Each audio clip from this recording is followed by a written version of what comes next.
दोस्तों, supreme court ने 16 अप्रैल को वक्फ संशोधन अधिनियम 2025 को चुनौती देने वाली याचिकाओं पर सुनवाई शुरू की। चीफ जस्टिस जो सीजेआई संजीव खन्ना, जस्टिस संजय कुमार और जस्टिस केवी विश्वनाथन की पीठ मामले की सुनवाई कर रही है। अदालत ने कोई भी अंतरिम आदेश पारित नहीं किया और 17 अप्रैल को भी लगातार सुनवाई फिर से करने की बात कही है। लेकिन पीठ के सामने 10 याचिकाएं लिस्टेड थीं। धार्मिक संस्थानों, संसद सदस्यों और राजनीतिक दलों और राज्यों की ओर से 2025 अधिनियम को चुनौती देते हुए 15 से ज्यादा याचिकाएं दायर की गई थी। अब बीजेपी के नेतृत्व वाले 5 राज्य असम, कांग्रेस, छत्तीसगढ़, उत्तराखंड, हरियाणा और महाराष्ट्र ने इस कानून का समर्थन करते हुए हस्तक्षेप का आवेदन दायर किया। तो केंद्र ने 8 अप्रैल को सुप्रीम कोर्ट में एक कैविएट दायर कर अनुरोध किया कि उसका पक्ष सुने बिना कोई आदेश पारित न किया जाए, क्योंकि विपक्ष की तरफ से भी बहुत सारी याचिकाएं आ चुकी थी। अब इस दौरान सुप्रीम कोर्ट में सुनवाई हुई, जिसमें बहुत बड़ी बड़ी बातें और टिप्पणी की गई है। सरकार से कई सारे सवाल पूछे गए हैं, जिस पर सरकार भी फंसती नजर आ रही है। आपको 10 पॉइंट में बताते हैं कि आखिर कोर्ट में क्या हुआ। बहस के दौरान सीजेआई संजीव खन्ना ने इस बात पर चिंता जताई कि कैसे कुछ संपत्तियों को वक्फ के रूप में क्लासिफाइड किया गया है।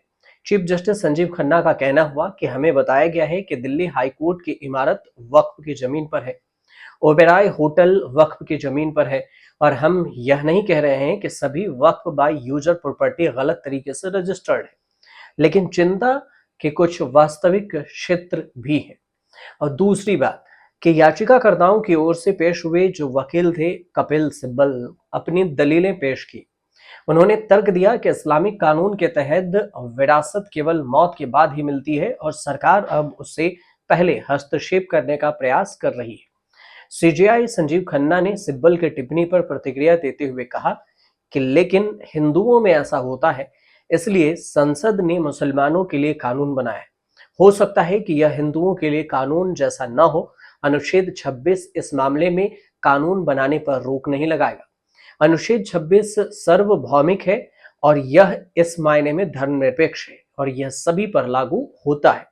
जो तीसरी बात हुई वो ये कि अपनी दलील के दौरान कपिल सिब्बल ने उस प्रावधान जो धारा 3C का हवाला दिया, जिसके मुताबिक सरकारी संपत्ति के रूप में पहचानी गई संपत्ति वक्फ संपत्ति नहीं होगी।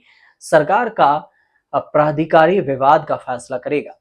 इसके बाद सिब्बल ने धारा 3D का भी जिक्र किया, जो कि एएसआई की ओर से संरक्षित स्मारकों पर वक्फ के निर्माण को अमान्य करार देता है। इस पर सीजीआई ने बताया कि प्रावधान के अनुसार अगर वक्फ के निर्माण के समय संपत्ति एक संरक्षित स्मारक थी तो ऐसा वक्फ अमान्य होगा।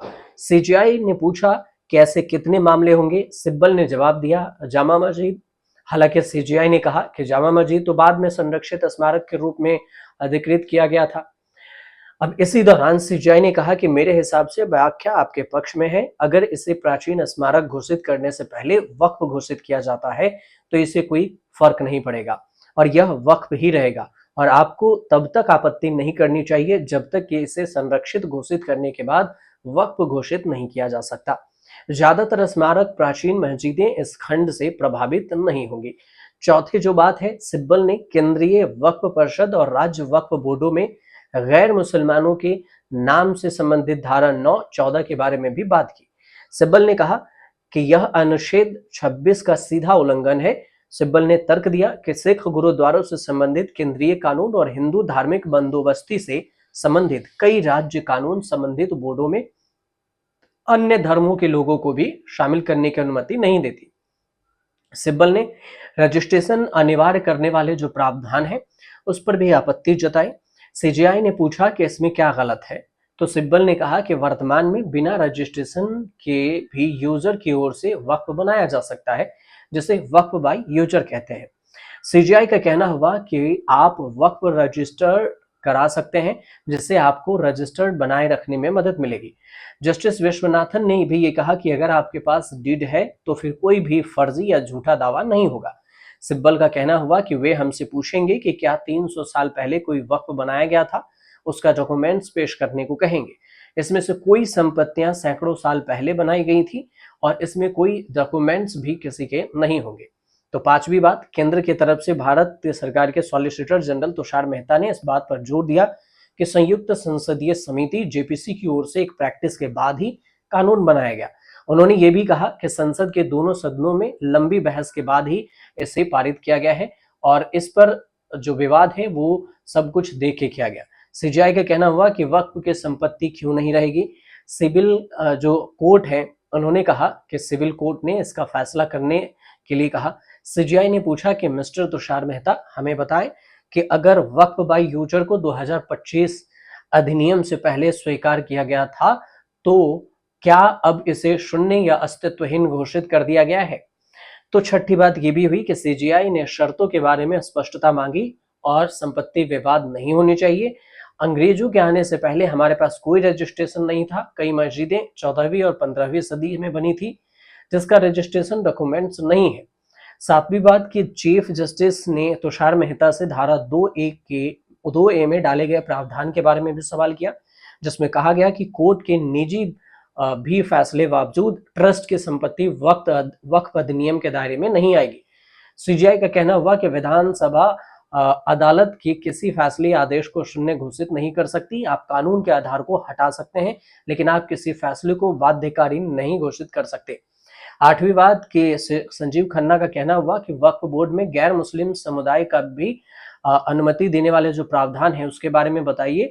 तो सीजीआई ने पूछा कि जब हम यहाँ निर्णय लेने के लिए बैठे हैं तो हम अपना धर्म भूल जाते हैं और हम एक बोर्ड के बारे में ही बात कर रहे हैं जो धार्मिक मामलों का प्रबंधन कर रहा है। मान लीजिए कि हिंदू मंदिर में गवर्नर काउंसिल में सभी हिंदू हैं, आप जजों के साथ कैसे तुलना कर रहे हैं।